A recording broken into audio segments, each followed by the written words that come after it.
Om Vakratunda Mahakaya Suryakoti Samaprabha Nirvignam Guru Medeva Sarvakaryeshu Sarvada Om Sri Mahaganapataye Namaha Om Sri Gurubhyo Namaha Harihi Om Sadashiva Samarambham Shankaracharya Madhyamam Asmadacharya Paryantam Vande Guru Paramparam Asmadgurubhyo Namaha Shruti Smriti Purananam Alayam Karunalayam Namami Bhagavatpadam Shankaram Lokashankaram Shankaram Shankaracharyam Keshavam Badharayanam Sutra Bhatshakritau Vande Bhagavantau Punah Punah Ishvaro Guru Ratmeti Murti Bheda Vibhagine Vyomavat Vyapta Dehaya Dakshinamurtaye Namaha Om Shri Medha Dakshinamurti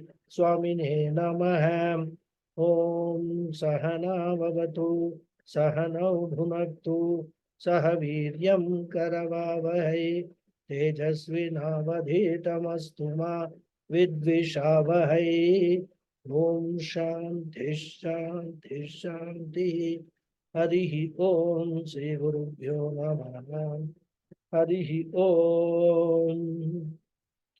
Namaste once again, everyone. Please. Namaste. Namaste. Mark your attendance, please. Namaste Guruji, Hari Om. Hari Om. Namaste. Hari Om. Namaste Guruji. Namaskar. Hari Om.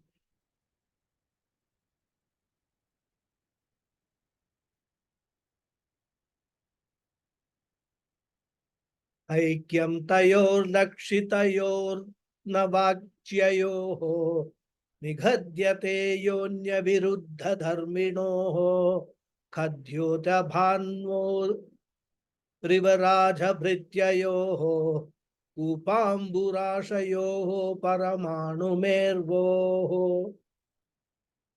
75th shloka. We are discussing how to derive the correct meaning of the Mahavakyam Tattvamasi, which proclaims the oneness of Jiva, Ishvara, Jivatma and Paramatma.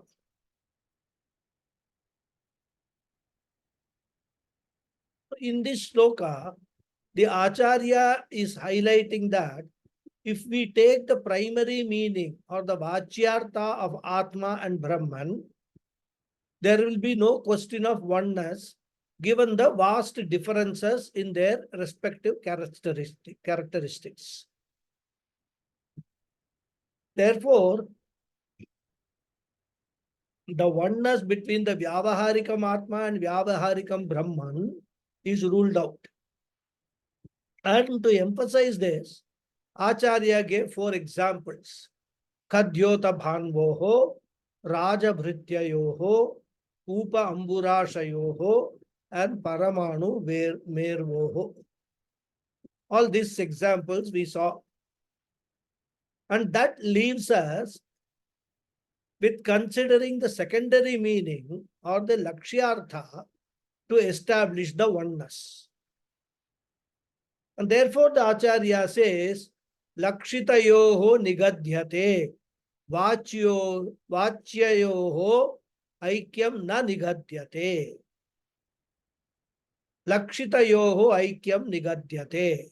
Equality or sameness is pointed out from the standpoint of the secondary meaning and not from the standpoint of the primary meaning. This we should be very clear. On what basis this Mahavakyam have been constructed? All Mahavakyams, for that matter, proclaiming the oneness of Jiva and Ishvara. And hereafter, the Acharya will briefly talk about how to arrive at the secondary meaning, reminding us of the previous portion. So we will read the next shloka.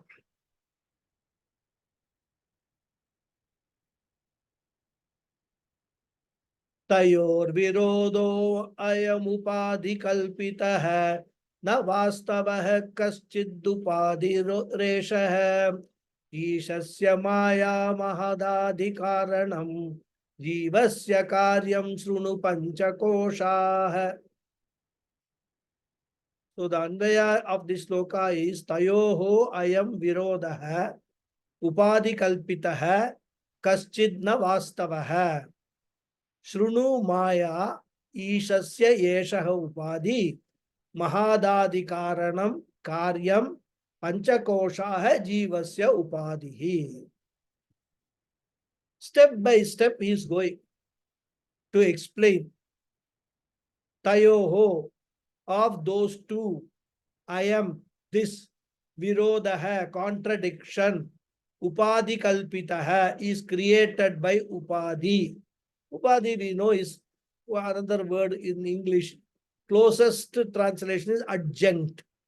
ADJUNCT, adjunct. Na kaschit, not anything, not na kaschit, not anything. That means nothing. Vastavaha, real. Shrunu, listen.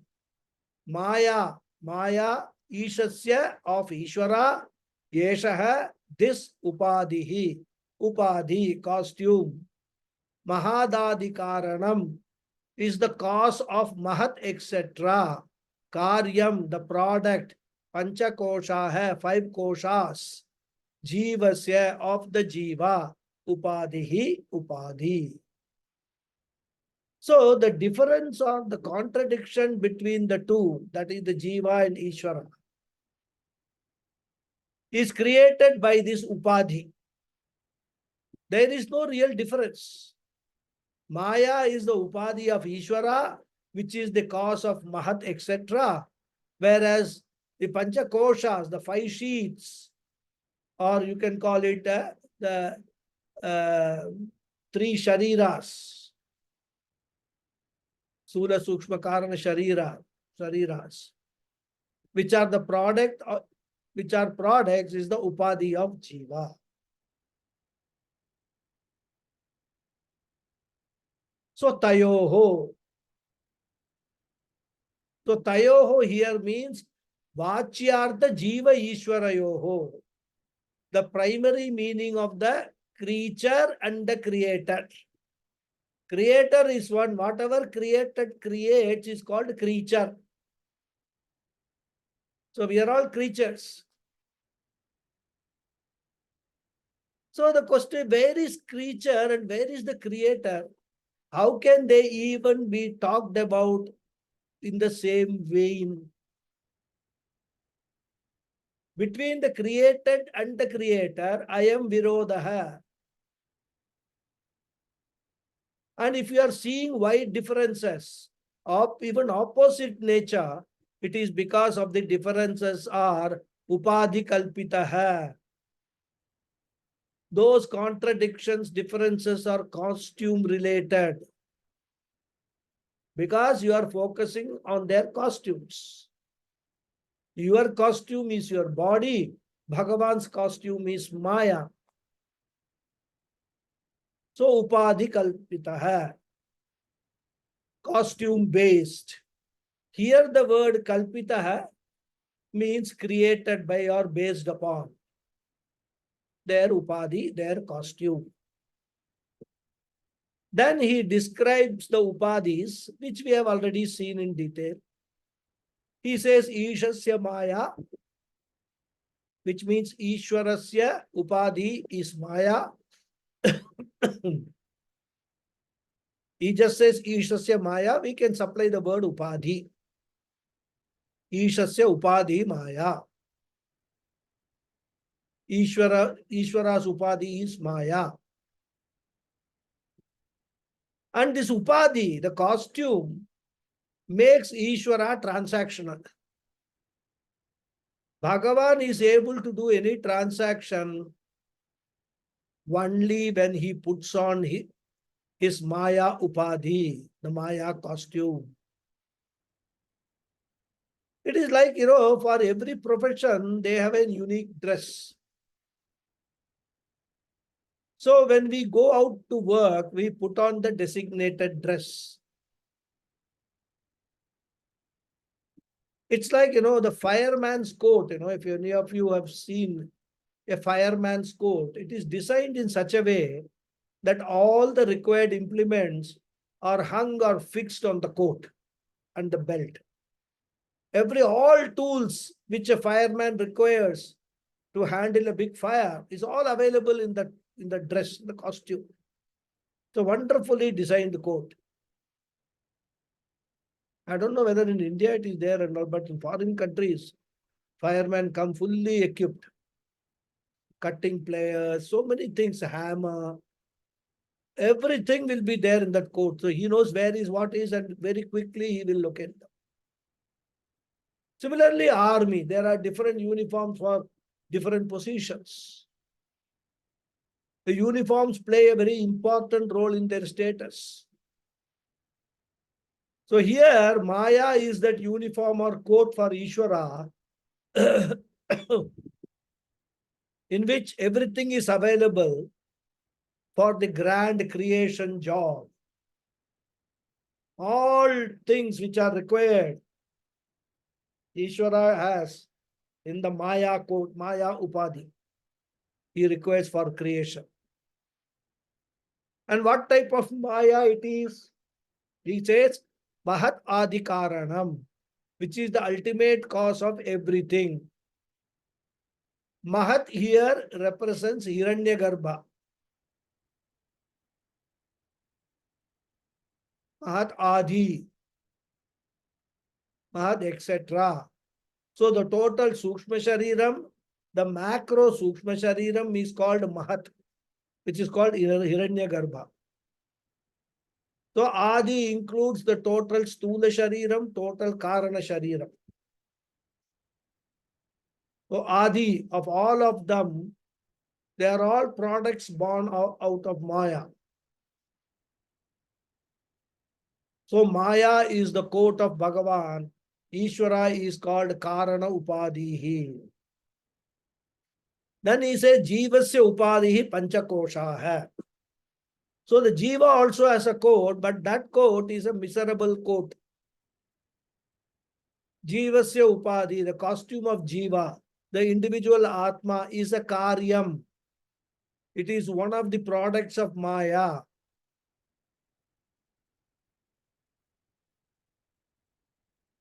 So, Jiva's Upadhi is Panchakosha hai. We have seen we all know what is Panchakosha hai. And it is a Karya Upadhi, the created one. Whereas Ishvara's Upadhi, Maya is a Karana Upadhi. Here it is a Karya Upadhi, the created one. So Panchakoshas are created at the individual level out of Maya, which comprises of the macro Sukshma Shariram, macro Stula Shariram, and the macro Karana Shariram. And this Jiva's Upadhi is also a very wonderful quote. There is no other Upadhi or costume like that anywhere in the universe. It has also got all the tools, the Jnanendriyani, the Karmendriyani, the Panchaprana, hai, Mana, hai, Buddhi. Everything is there. Body is the hardware. Sukshma Shariram is the software. Panchapranas are the energy. And because all of them are there for us, we are able to do fantastic things. Just imagine how wonderful is the human creation. We are able to accomplish the ultimate moksha also only with the help of this Karya Upadhi. It is sufficiently equipped for that purpose, and only human beings have got that. But despite that, it is nowhere near Bhagavan's quote called Maya. Therefore, Jiva is the Karya Upadhi, Ishvara is Karana Upadhi. and these upadhis or costumes are totally different. Now, there could be a question. The creator also is a mixture of two, upahitam and upadhi, Brahman and Maya. The created individual also is a mixture of two, that is Atma and Anatma. Anatma or the Sharira Trayam or Panchakosha. So, two sets, Atma, Anatma, Brahman, Maya. They're all different. That is why we say that from Upadhi standpoint of view, there is a huge difference. Between our Shariram and Maya, there is a big difference. Whereas from the standpoint of the Upahitam, the one wearing the costume, the one using the costume, Brahman and Atma, both are one and the same consciousness. That means what? Let us say 50% weightage we give to each. So, Ishvara is 50% consciousness, 50% Maya. Jiva is 50% Atma, consciousness, and 50% Shariratrayam or Panchakoshas. So that means what? There is a 50% difference and 50% non-difference. Now the question is, when both difference and non-difference are there, why are you highlighting only the non-difference part in Vedanta? The difference alone seems to matter because in all transactions, differences alone are prominent. The non-difference is not at all prominent. Neither Atma is prominent nor Brahman is prominent. So why are you highlighting only the non-difference? You are suppressing the prominent difference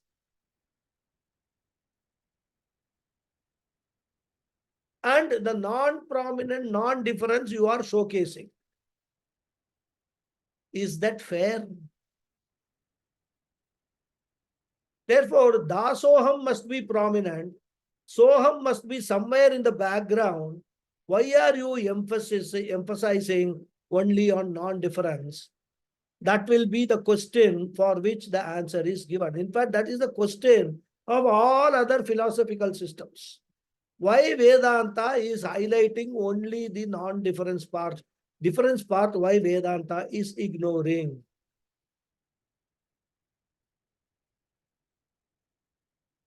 No doubt. When we go to see a movie, we are going to see what? The characters and the actions and the scenes, etc., which are prominent. In fact, for 2-3 hours, dance, music, fight, villainy, buffoonery, comedy, all those things, we are focused on these movie characters only. We do not even notice the screen.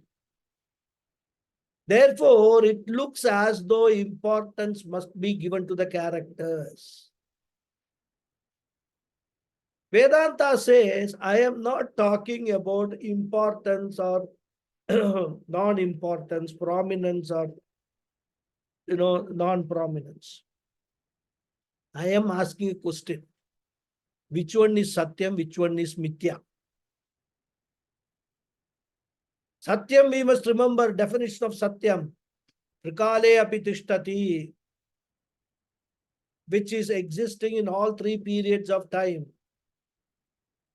So Vedanta asks, amongst these two, the differences and non-differences,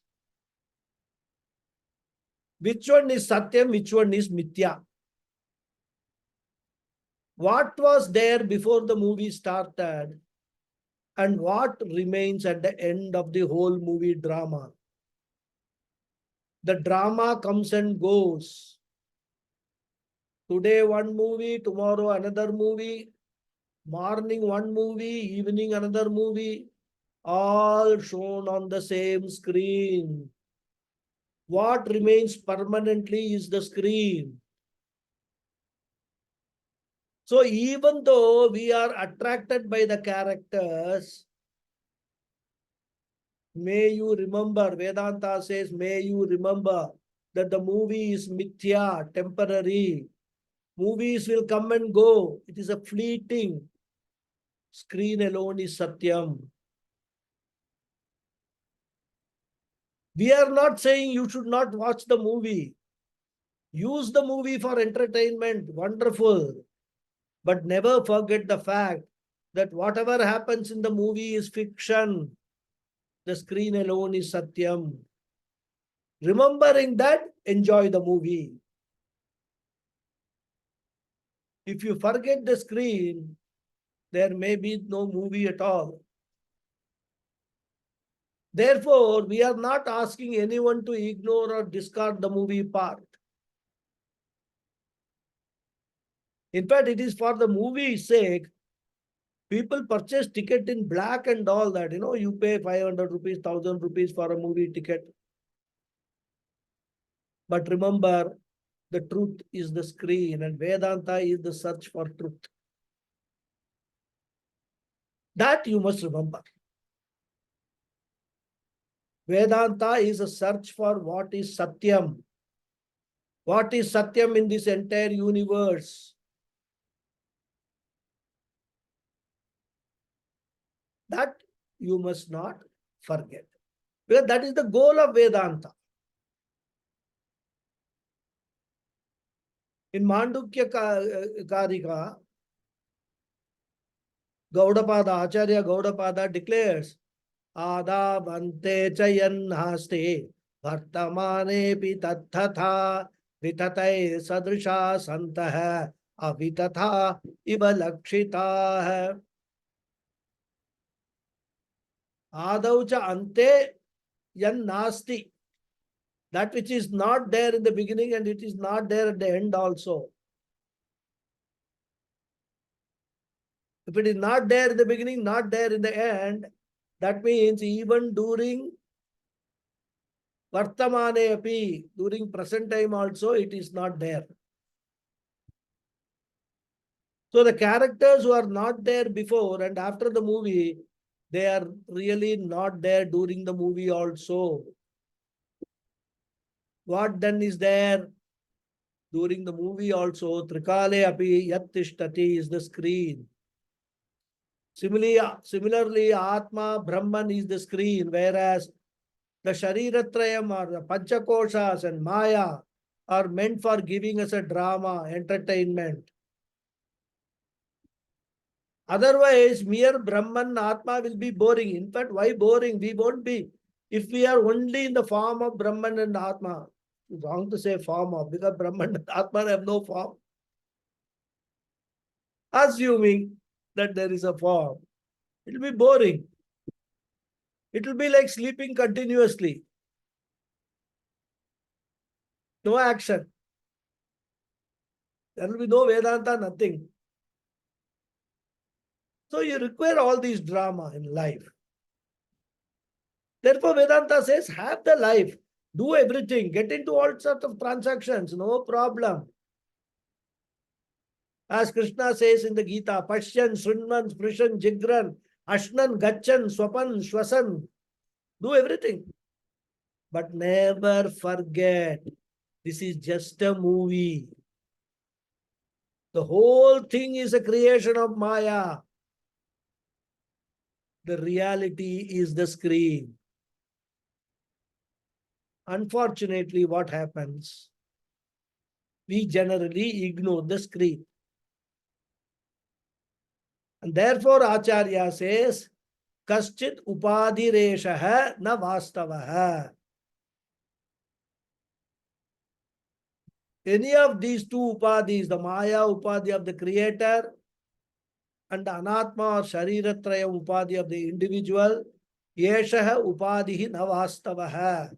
They are not absolutely real. Whatever is within time and space is not real. Whatever is changing is not real. Maya changes, not real. Shariram changes, not real. Therefore, na vastavaha. Brahma satyam, Maya mitya, Jagad mitya, Shariram mitya. Acharya says you do whatever you want, but always remember this, don't forget this. And that Satyam is the only thing required. Enjoy the movie without forgetting that. Therefore, the differences based on Upadhi are unreal differences. Why? Because unreal Upadhi based difference can be unreal only. That's a logic, isn't it? Therefore, the Jiva Ishvara differences are based on their Upadhis, and the Upadhis themselves are unreal. So the unreal Upadhi based differences are also unreal, whereas the real Upahitam, the real Upahitam based non-difference alone is real.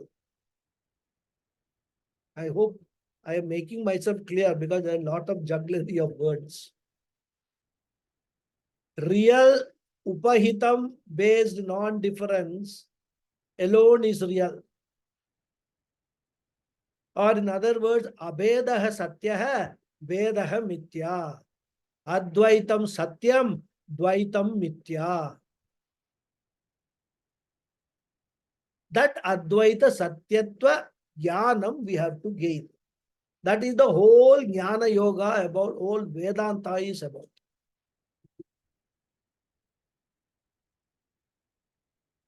And that is why in Mandukya Upanishad 7th mantra says, Shantam Shivam Advaitam Chaturtam Manyate Sa Atma Sa Vigyeyaha. That's the climax. You have to defeat the villain. The villain is the doubting intellect which keeps on harping on the Upadhi-based differences. And unfortunately, that is where all theological systems have come and stopped. They have not ventured further. All theologies are Upadhi focusing ones. Advaitam is the only one which talks about Upahitam Brahman, which is ignored by all theological systems, even within Hinduism. So whether it is Vaishnavism or Shaivism or Christianity or Islam, all systems introduce God, talk about differences, it's all okay. Dasoham is very important. Karma Yoga requires Dasoham attitude. Dasoham means I am a helpless servant.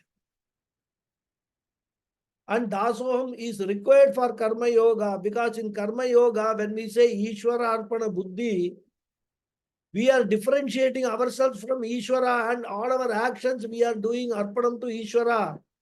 Then we are receiving whatever the Ishvara gives, the Karma Phala as Prasada. So the duality is there in Karma Yoga.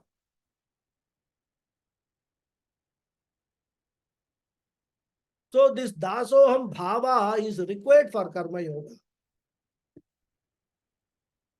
In fact, Shankaracharya in his Karma Yoga Bhashyam writes, Swami Bhrityam Nyayena. So he uses the word Swami Bhrityam Nyaya. We don't require any other Dvaitam or Visishta Advaitam for that. Adi Shankara, who was a proponent, main proponent of Advaita, himself talks about Dasoham Bhavana. He promotes that Dvaita Bhakti during Karma Yoga and Upasana Yoga. What he says is, Dasoham can be the beginning, but you should not die in Dasoham. If you die in Dasoham, Punarjanma is guaranteed.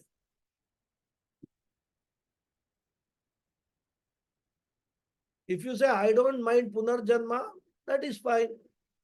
We will say, Dhirga Yushman Bhava, wish you all the best.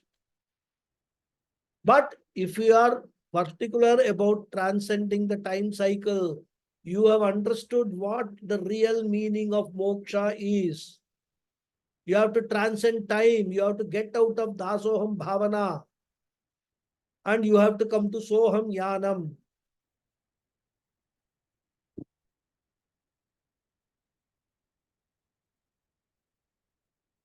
And that is why he says, na vastavaha. The word vastavaha is very crucial. Vastavaha here means it has to be interpreted as satyaha. So na vastavaha means na satyaha. Upadhi is not real. Upadhi based differences also are not real. So that is what he has explained in this sloka. Now the next sloka we will read. Yetavupadi parajivayostayoho samyak nirasena parona jivaha rajyam narendrasya bhatasya khetakaha tayorapohena bhatona raja. Anvaya is parajivayoho yetau upadi. Tayoho samyak nirase na paraha na jivaha. Narendrasya rajam bhatasya ketakaha. Tayoho apohe na bhatah na raja.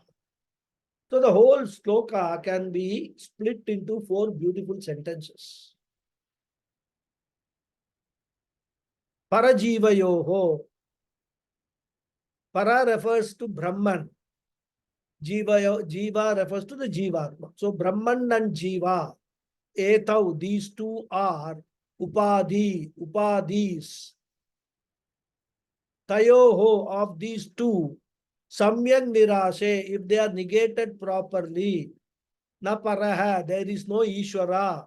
In fact, I should have said Parajivyo is Ishvara and Jiva, not Brahman. Para means here refers to Ishvara. So, Samyak Niras, if they are negated properly, na Paraha, there is no Ishvara, na Jivaha, there is no Jiva. Narendrasya, we have to add Upadhi, supply Upadhi, of the king, Rajyam. So, the Upadhi, the costume of the king is the kingdom. Bhatasya, of the soldier, Ketakaha, the shield. Tayoho, of these two upadhis, apohe, when negated, na bhataha, there is no soldier, na raja, there is no king. So these two, the Maya and Panchakoshas, are respectively the upadhis of Ishvara and Jiva. When their negation is done, there is no Ishvara, there is no Jiva. The kingdom is the upadhi of the king and the shield, that of the soldier. When the removal of these two is done properly, there is no king, there is no soldier. So, etau upadhi. Upadhi here is a dual case. Etau upadhi. The two upadhis. One belonging to the created Jiva called Anatma, Shariratrayam, Panchakoshas. And the other belonging to the creator Ishvara called Maya. Therefore, Anatma and Maya are referred to here as Etau. And we have already discussed at length the technical meaning of the word Upadhi, etc. While discussing Shariratrayam, we need not go into those discussions again. We can take the simple meaning of Upadhi as costume. Costume of whom? Parajivayoho tayoho. As I said, Paraha means Ishvaraha, the creator, and Jivaha means the created individual. Tayoho yeto upadihi bhavataha. We can supply the word bhavataha to complete the sentence. So these are the two upadhis. And as long as you focus on the upadhi, you will only remember dasoham. Upadhi focus will lead to differences alone. Not only between God and individual, but between one individual and other individual also, everything is different. Shape of the nose is different. Color of the eyes is different. Complexion is different. Thumb impressions are different, totally different for every individual. So if you focus on the container, there will be differences. Vedanta says, don't focus on container, go to the content. How do you go to the content? Temporarily set aside the upadhi. Even while watching the movie, temporarily set aside the hero and the villain. Of course, it is not easy. When you are totally engrossed in the movie, you are totally engrossed in the worldly affairs. Not possible to set aside anything rather. Especially when the hero and villain are fighting on the top of a mountain. And you don't know what is going to happen, who is going to fall from the mountain. Big sword fight is going on. How will you set aside the hero and villain at that time? It's very, very, very difficult. You will be focusing only on the differences. What advantage the hero has got, what advantage villain has got. But even at that time, if you can look behind the characters, behind the scene, behind the fighting, behind the mountain, if you can look behind, screen is there. Therefore, when you set aside the upadhi intellectually, he says, tayoho samyak nirase. When both of them are intellectually negated or set aside as mithya, the word nirasa means setting aside, negating. Physically, it is not possible. You cannot physically remove Maya from Ishvara. You cannot physically remove Shariratrayam from Atma.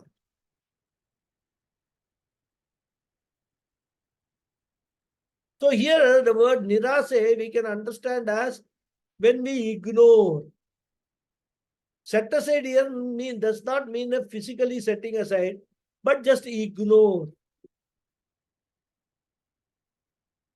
So Acharya says, may you ignore. Samyak nirase. So when both of them are ignored and set aside as mithya, na paraha na jivaha, na paraha. Paraha means, as I said, Vishwara, there is no creator. Minus Maya, the left out Brahman, the uncostumed Brahman, the undressed Brahman, costumeless Brahman is no more a creator. Creatorship is gone. Similarly, na jiva, there is no individual also. Why? Because individuality depends upon the costume. Remove the costume, everybody is one Atma, single Atma. There is no difference at all. Similarly, creatorhood or godhood depends upon Maya. Remove Maya, ignore Maya, there is no creator. So, na paraha na jivaha. Ishvara is also negated. Jiva is also negated. So, in the climax scene, Vedanta negates both Jiva and Ishvara, which is the most disturbing part for all theological systems. They hate Advaitin very staunchly because of this. Because we negate the most important parts, Jiva and Ishvara, in the climax situation. So, na paraha na jivaha. And this Ishvara negation is presented in Vedanta Shastra in different ways. There are different versions for that. One version is Ishvara with only Maya costume, and Maya is Mithya. Therefore, Ishvara is also Mithya. Thus, one way of presentation is Ishvara is Mithya, Brahman is Satyam. This is one way of presenting. Now the question will be, how can you say Ishvara is Mithya?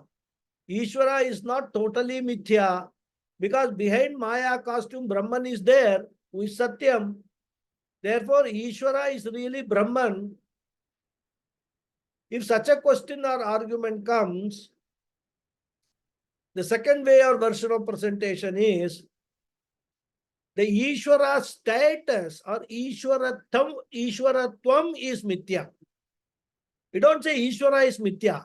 The Ishvaratvam, the status as Ishvara is Mithya, because that very status depends upon Maya costume.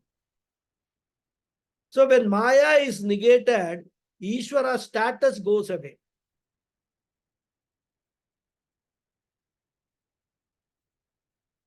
Brahman, the Satyam alone remains. Therefore, in the second version, we don't say Ishvara is Mithya, but we say Ishvaratvam is Mithya and Brahman is Satyam. So one statement is Ishvara Mithya, Brahman is Satyam.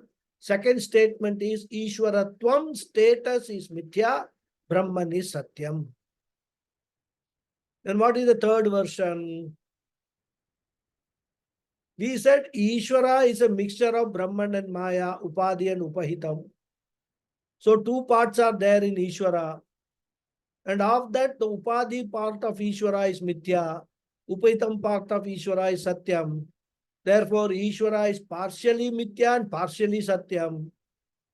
Which part of Ishvara is Mithya? The Maya costume part is Mithya. Brahman, the one behind the costume, that the Upahitam is Satyam.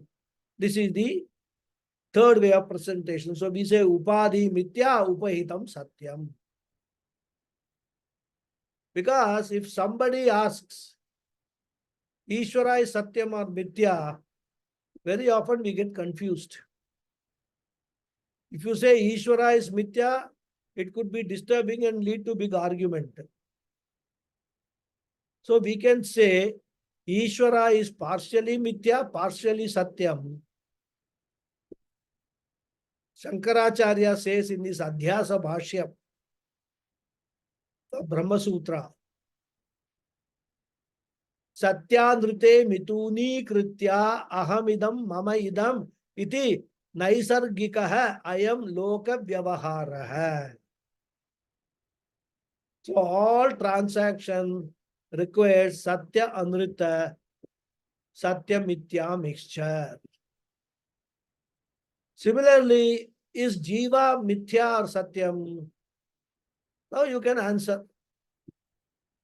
Jiva is Mithya, Atma is Satyam, one version. Second version, Jivatvam is Mithya, Atma is Satyam. Third version is Jiva is partially Mithya, Upadhi part is Mithya, and is partially Satyam, Upahitam part is Satyam. And in fact, this logic we can extend to the world also. World is Mithya or Satyam. If somebody asks, we can say, world is Mithya, Brahman is Satyam. Or worldness is Mithya, Brahman behind that is Satyam. Or the worldness, or the world is partially Mithya and partially Satyam. The name and forms part is Mithya and the world is partially Satyam. The existence part, which is pervading the world, is Satyam. When we say the table is, the table, Nama Rupa, name and form, represented by the word table, is Mithya. The isness, the existent part of the table is Satyam. So if you are asked now, Ishvara is Satyam or Mithya, you can give any of the three answers. Here Acharya says, na paraha na jivaha. Both of them are not there. when the upadhi is removed.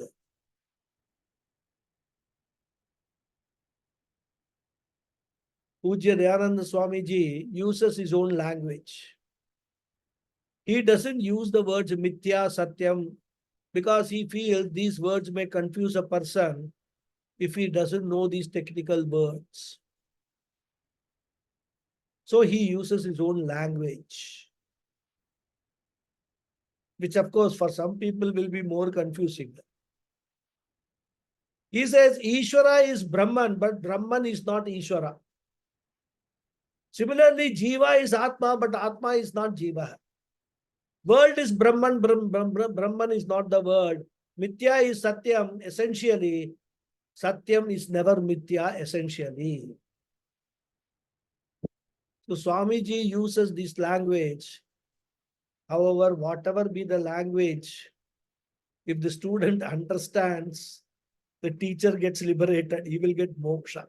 The only goal of a teacher is to make the student understand these highly complicated technical matters relating to our existence, our experience, our transactions, to the three entities, Jiva, Jagat, and Ishvara, and their interrelationships. That is what Shastra, Vedanta Shastra is all about.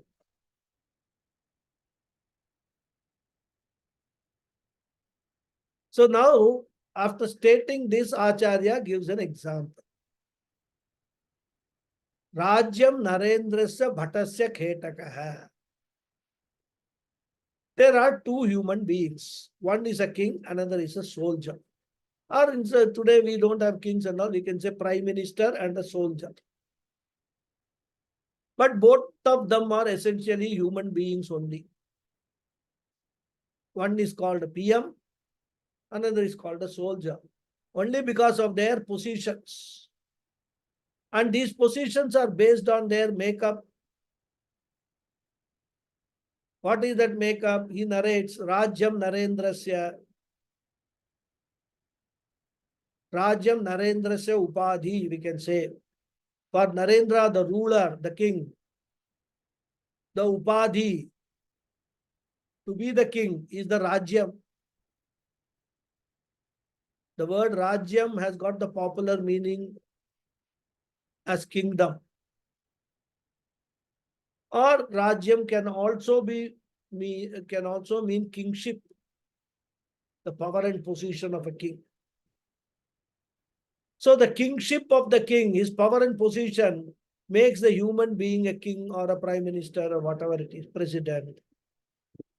Narendrasya Rajyam Upadhi Bhavati. As long as the power and position are there, he is known by the name king or PM or president. Similarly, Bhattasya Khetakaha. Bhataha means a soldier, army man. The policeman can also be called Bhataha. Khetakaha literally means the shield, which soldiers have for fighting war, sword fighting. But we can here take it as, either the uniform or his set of weapons that he is carrying. If he's a policeman, gun or a stick and all that.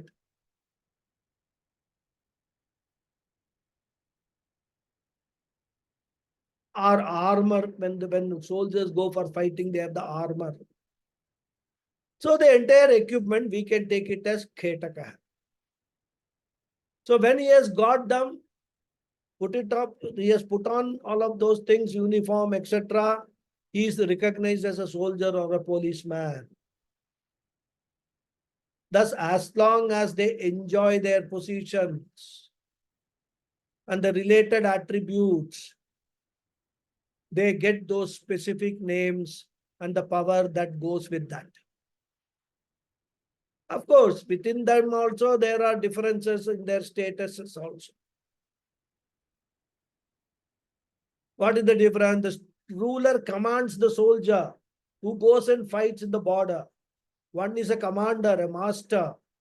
Another is a commanded, the servant. Again, dasoham bhava comes. These differences are there. But these differences are there only as long as the power and position are there. Once the PM loses the election or the king abdicates, soldier retires, without all that get up, power, position, etc., both of them are just like any other human being only. Therefore, with Upadhi, they are empowered. Without Upadhi, both are just ordinary human beings only.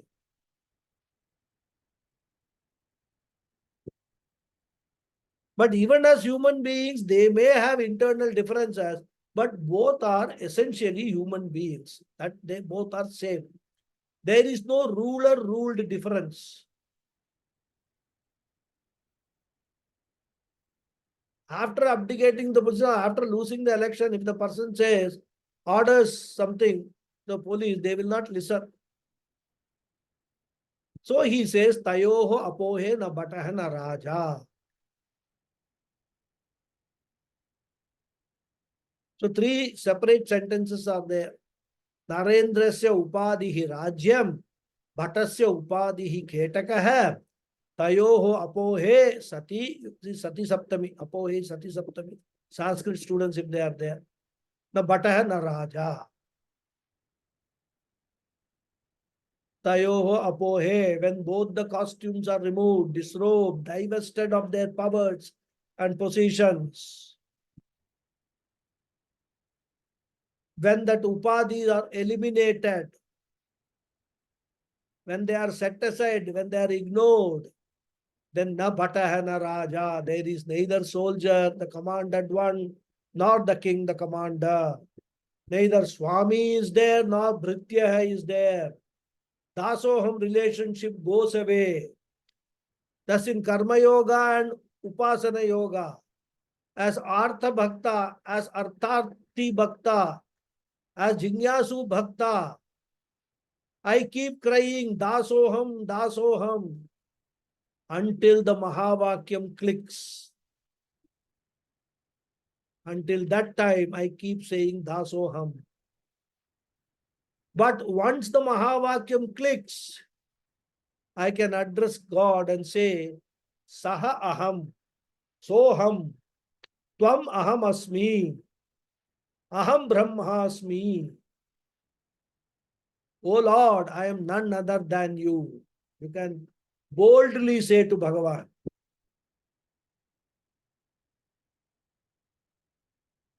Lord Krishna says in the Gita, Udara sarva evaite jnani tvatmaiva me matam astita sahi yuktatma mamevannuttamam gatim. He says all devotees are undoubtedly magnanimous souls. But he who is situated in knowledge of me, I consider him to be just like my own self. Being engaged in my transcendental service, he is sure to attain me, the highest and the most perfect goal. What does it mean? A jnani is not my devotee. A jnani is not my servant. A jnani is not my dasa. Jnani tu atma eva. Atma here Krishna is referring to himself. So Bhagavan himself declares, Jnani is myself. People may not accept this, but Bhagavan himself says that in the Gita. Thus, Dasoham to Soham is the culmination of Advaita Vedanta. And of course, as I keep repeating, after understanding all this, a jnani need not go and declare it outside to the world. There is no difference between me and Bhagavan. In fact, this is what many people declare all these so-called, what they called, godmen, self-styled godmen. I am Bhagavan. True statement. But people will not understand. It will look as if that statement is coming from a very highly bloated ego. Therefore, when the whole world is filled with dasoham bhaktas, a jnani need not go and tell them that you are all, I wouldn't call them fools, you are all ignorant people. You don't know what is the reality, what is the truth. I know. Jnani, of course, once he is a jnani, he will not do all those things that is taken for granted. But he need not go out and declare Soham. They will not understand. When you are already in Dasoham, you will not understand Soham. They will get, in fact, you will confuse them more. They will get confused. They may have high reverence for the jnani, but if he goes and declares this, they may get confused. And therefore, Krishna advises a jnani in the Gita, na buddhi bedam janayet ajnanam karma sanginam joshayet sarva karmani vidwan yukta samacharan. Don't confuse the society. Even though you are a jnani, you continue to act as dasoham bhakta only. Go to the temple. Don't stand in the temple and say soham, soham. The priest may beat you up. Do namaskara like everybody else. As we saw, I think in the last class, Shankaracharya advises in Tattvopadesha, Bhavat Dvaitam Sada Kuryat, Kriyat Dvaitam na Karhachit, Advaitam Trishu Lokeshu, Nadvaitam Guruna Saha. Last class we saw. Let Advaitam be in your intellect.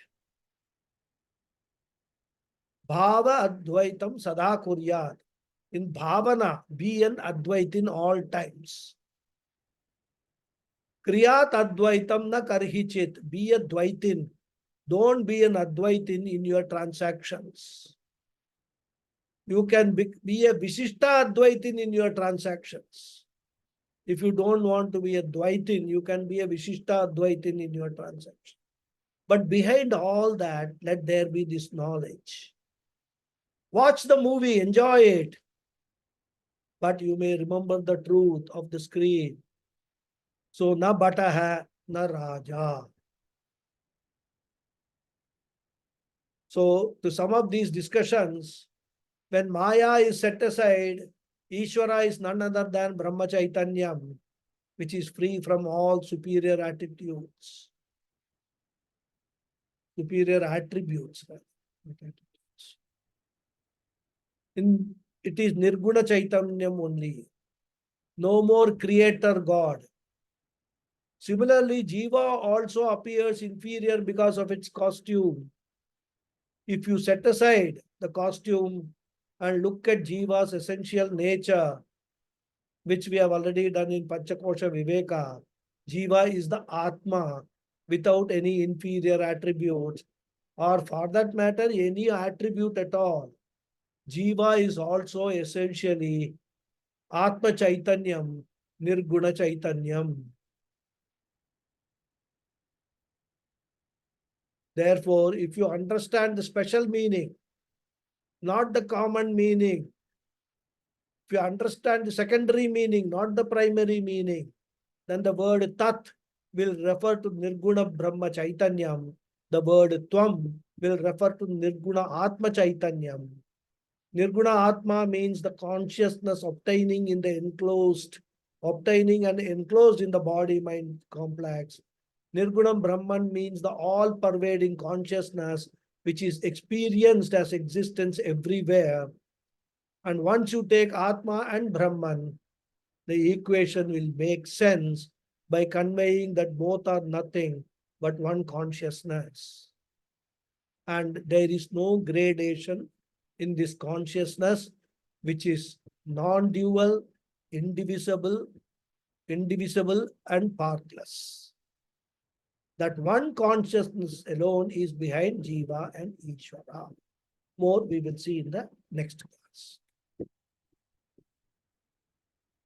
Om Purnamadav Purnamidam Purnat Purnamudachyate Purnasya Purnamadhaya Purnameva Vasishyate Om Shanti Shanti Shanti Harihi Om Shri Gurubhyo Namaha Harihi Om.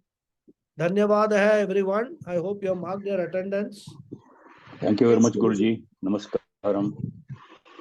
Namaskaram. Thank you. Thank you, Guruji. Thank you. धन्यवादः गुरुजी Dhanyavada. Hari Om Guruji. Thank you. Hari Om. Thank you.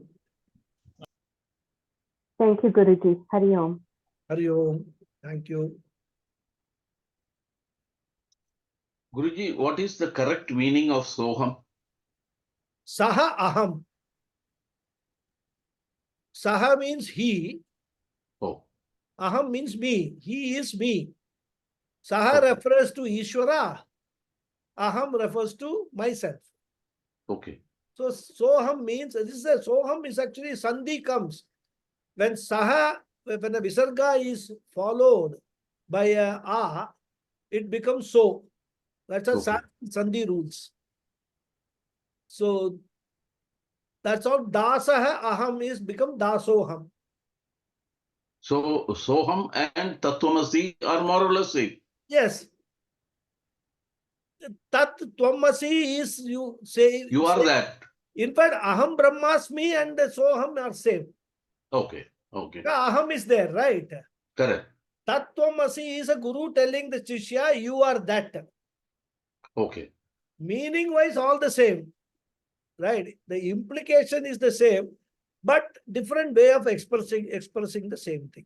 That's all. Okay. Initially telling that I am Ishvara, then telling you are also Ishvara, then telling all are Ishvara. That is the way. That's the way you Okay. can understand. Yes, correct. Please. Thank you. Very good. Hari Om. Hari Om. Yes, Lataji. Namaste, Guruji. Namaste. This I had heard from the.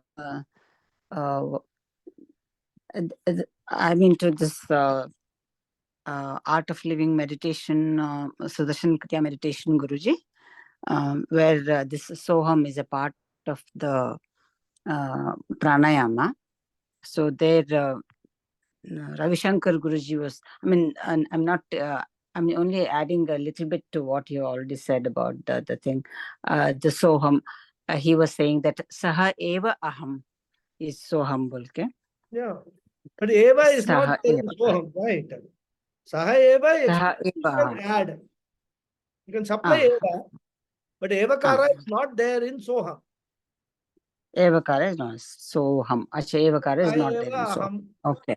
No problem. Okay. That's okay. Okay, Guruji.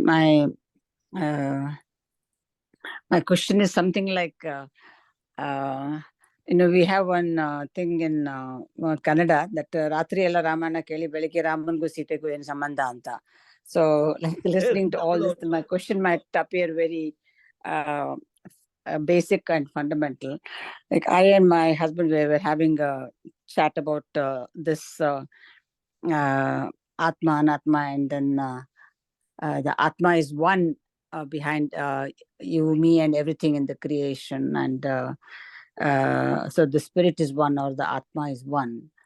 We were also saying when we were chatting about, when we were talking about it, is we both have the same kind of a doubt.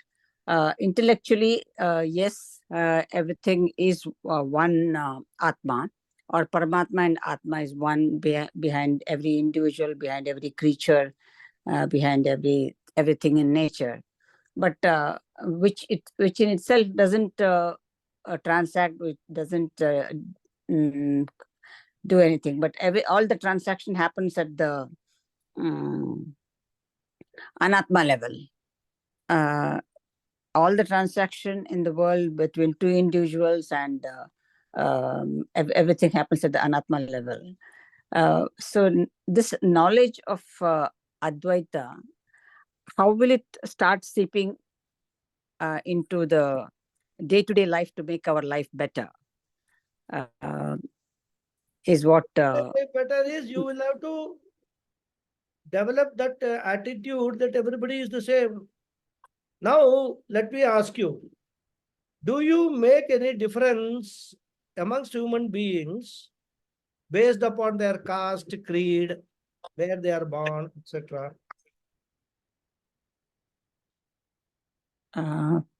Oh, this fellow is a Shudra. I will not allow him into my house. Right? This fellow is a Baniya or what's it, Vaishya. This fellow is always trying to loot my money. I hate him. Do you have such kinds of attitudes towards people? Some people say, oh, this fellow is a Brahmana. These Brahmanas have been misleading the entire humankind for ages. So I hate this Brahmana. I will cut his thread. I will cut his, this shikha, which is a very common thing happening in Tamil Nadu and all, right? Do you have such differentiation or attitude differences, behavior differences towards other human beings? No, Guruji. You don't? You don't? Right? No, no. We have reached a level of intellectual maturity where whether a person is black or he is white or he is yellow, we treat a human being as a human being. Correct? Yes, Guruji. All differences are there so far as the human being is there. Somebody is different complexion, different intellectual level, different levels of understanding. Some human beings have got all their body parts intact. Some are missing right from birth. Some is, sight-wise challenged. So many differences are there in human beings, but we have reached a level of intellectual maturity where we treat every human being as the same, correct? In our transactions. Yes, Guruji. Correct? Now, Yes, Guruji. Vedanta says, go one more step. Not only human beings. So, the previous one, when you are treating every human being as the same, what is it that you have developed the samatva bhava towards all human beings? Yes, Guruji. Correct? Whether that fellow is a meat-eating person or a vegetarian or a vegan, you do not have any raga dvesha towards those human beings. If you have reached that level, that you don't like as a person because of his attributes, or you don't dislike a person because of his or her attributes, that is a one level of intellectual maturity you have reached. Then Vedanta says, now go to the next level. Not only human beings. Do you have differences between a human being and a dog, human being and another animal, human being and a plant? So when you have developed that samatva bhava towards every being in the world, including the human beings, because you are transacting with everything. Your transactions is not just with the human being, right? When Yes, you Guruji. water a plant, what is your bhavana? The plant is also a living being like me. It will also require food like me, correct? Yeah. Plant is unable to gather that food itself. So I will help the plant get its food. So we water the plants. We know that the food of the plants are water. Plant is not asking you for chapati, dal, and pizza and all. It only wants water. So you give them water. Similarly, summer season, birds are there, right? There, we accept that the birds are also living beings like us. They also have got their food needs, their thirst needs, everything. So what we do, we will during summer, especially when the water is scarce in the normal, we will put one pot of water somewhere outside our house on a terrace or something for the birds to come and drink water. Why do we do that? Because we recognize the birds also as something which we have to help. We are in a position to help, we do it. So intellectually, the next level we go to treat all living beings, whether it is a plant, a bird, or any other animal, we go to that level to treating them, having our transaction with them in the same manner, right? Similar way rather. Nature of transactions may differ, but that you are having transactions will not differ. You will be having transactions, correct? So Vedanta says the best way for you to have this attitude of samatvam is to recognize one common thing in all these things, which is Atma or Brahman. If you understand that everything, every living being is pervaded by that consciousness, then you would have reached that intellectual maturity level where you will be able to see samatvam in everything. You will learn to ignore all the differences. Differences will not go away because of that. But you will learn as a jnani to ignore the differences and treat everybody alike. Treat everybody alike in your transactions. By that, what you will achieve? As Krishna keeps repeating in Bhagavad Gita, you will overcome your raga dvesha. Once you overcome your raga dvesha, all that follows raga dvesha will also disappear. Krodha, moha, mada, matsarya, all that impurities will disappear. Once raga dvesha are gone, because all these things, kama, krodha, lobha, moha, mada, matsarya are nothing but byproducts of this raga dvesha only. Okay. Once you have done that, this is the whole process you have followed. And it is not difficult. I mean, even though from a Vedantic point of view, we keep saying it is difficult, it is difficult, it is difficult. All that we have to see is where we have already achieved something in that line of thinking, in the line of understanding. And if you look at it, we have achieved a lot. People who come to the classes are not just, mindless people who come and sit here for 1 hour every week or 2 hours every week. Not only this class, any Vedanta class. They don't come here because they don't have anything else to do. They may have 100 other things to do. Of course, it's a different thing that some students put other things as priority and they don't give priority to this. But even whenever they attend, it is not that they are all, totally lost. So we have already reached a certain stage of intellectual maturity. What Vedanta is pushing you, giving you a secret. Still, you will see even though you may feed a dog, you may see a dog as a dog. Right? You may see an elephant as an elephant. Transactionally, Vedanta says you should do it rather. There is no this thing. But look at a different angle, look at a different perspective. Everything common factor is there. And if you identify that common factor, if you understand that common factor, and if you assimilate that understanding, everything will be, you will develop that samatva bhava. which is what will give you peace. If you do not have samatva bhava, then if you are focusing on the differences, you will be always living in fear. If somebody is richer than you, more money than you, more powerful than you will be in fear of that person. But ignore the differences for your understanding. You need not go and tell, oh, what big powerful man you are. You and I are the same. You need not go and do all that. He will give you one back. That's all. He is not a Vedantin. Only you are a Vedantin. So recognize that.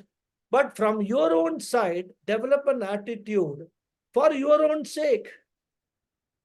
You are not treating everybody as the same, not developing samatva bhava for their benefit.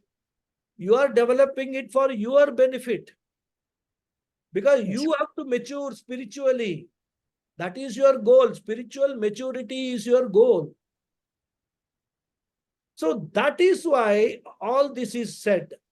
It is not to change the world. It is not to, in fact, recently I read in somewhere a beautiful what is spiritual maturity is about. Next week I will share that with you in the class. Some 10 points, Rumi, that Persian poet, he has told what is spiritual maturity. Very beautiful thing. I mean, if you look at it, it's only talks about Advaita Vedanta only. So our aim is what? We want to not only reach intellectual maturity, but ultimate aim is to reach spiritual maturity. And spiritual maturity is not possible without intellectual maturity. That is the root. And intellectual maturity, you have to bring in this samatva bhavana into that. Once you bring the samatva bhavana, see how it changes your own life, your own thinking, your own perspective, your own attitude towards others and the world. And when you have done that, when you have become a jnani and actually lead your life with that understanding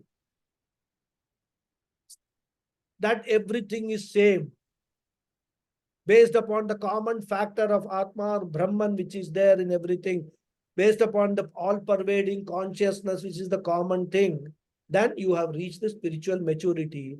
And that is what is called moksha. Moksha is nothing but attaining the spiritual maturity, which will give you everlasting anandam, everlasting peace and happiness. Nothing will disturb you. Got it? I have given a very long answer to it. No. That was much required. I was meaning to ask this question much earlier as well, but then thank you very much. Though you keep listening to the talks and the lectures, and then you keep ruminating about it, but then somewhere this doubt persists, and then you have clarified it very well. Doubt will come. Certainly, it is, as I said, it's not very easy to accept this. But then, question is it possible or not? You talked about Sri Ravi Shankar, right? He's a jnani. For him, does it make he treats everybody same, everything as the same, right? He has got the samatva bhava. So, question is it possible to do all this? Some let's say that some people give the example. If you try to touch the sun, can you do it? Some impossible things are there. They may all look very romantic and very nice, but it is not possible to do. So the question here also can come: is it possible to do? The answer is simple. People have done it. Right in our front, there Bhagavan Ramana Maharshi is there. Sri Ravi Shankar is there. Then we have got Puja Swamiji, Swami Chinmayananda, so many, Swami Vivekananda. So many Swamis are there. They have all done it. So what is lacking in me that I cannot do it? I am also intellectually well equipped. I've got a thinking capacity. As they call, I am intelligent. So all that I need is guidance. how to go about it, how to develop this attitude, and all that. And that is what Krishna is doing in 18 chapters to Arjuna, and we are also trying to learn from Krishna what he taught to Arjuna. Same thing, Samatva Bhava only he talks about the Gita. So that is the ultimate goal of life. If we choose that as the goal. If that you choose as the goal, then we have to follow. So for example, let me tell you, somebody wants to win Olympic gold medal in say in some event, let's say in the marathon event, Olympic gold medal. Is it possible for everybody to do it? No. Even a person, he chooses that as his goal. Can he say, oh, my goal is Olympic gold medal in marathon. I will go to restaurant, eat everything and things like that and all. I will not do any practice. I will go to straight away Olympics and I will win the gold. Is it possible? Not possible. So a person who has set that goal has to follow a certain regime, a certain discipline, he has to undertake a lot of sadhanas for reaching that goal. He has to get hold of a good coach, maybe not one coach, different coaches for different stages of his goal, and start not preparing 1 year before the Olympics. He has to start preparing just after the last Olympics was over. See how difficult that winning that gold medal is. And here we are talking about winning the entire game of life and not to have another life. It's not going to be easy at all. That is why Viveka, Vairagya, all the Titiksha, Sadhana, Chatushtaya, Sampatti has to be developed to a very, very great extent. So once we get into all that, do all those things, then don't be anxious about the goal. Just continue. The goal you will reach. We are all now in the sadhana stage. We have to continue. Seriousness with which we apply, do the sadhanas will reach us our goal. Yes, Guruji. Yeah. Very, very fortunate to be in this journey with your guidance, Guruji, and with all the other members. It will happen. You must have confidence. I can do it. The can-do attitude should be there. And I am prepared to do anything to do that. When a mother gets a small child, the only goal of that mother is that the child should be comfortable, it should be well fed, isn't it? For that, what all she sacrifices? She sacrifices the shape of her body. She sacrifices her sleep. She sacrifices her food. Whether it is mother or you yourself, because of the small child you have to take care, you have even sacrificed attending the class, even though you are a very serious, seeker as far as the class is concerned. See how much of sacrifice that we have to do, achieve anything in life rather. Nothing comes easily. So that we have to understand and keep working at it. That's all. Yeah. Okay. Thank you so much, Guruji, for your words of encouragement. Thank you. Yes. Please share all this with your husband also. I'm going to, because when I play it back, he's also there normally. Okay. When I listen, every talk I listen to it again, and he's there around. Yes, Guruji. Okay. Thank you very much. Hari Om. Thank you. Hari Om. Hari Om. Hari Om. Thank you, Guruji. Thank you, Lataji, for the question. Thank you, Guruji. Beautifully said. Thank you. Thank you very much. Hari Om. Okay, we'll end the session. Continue next class. Thank you.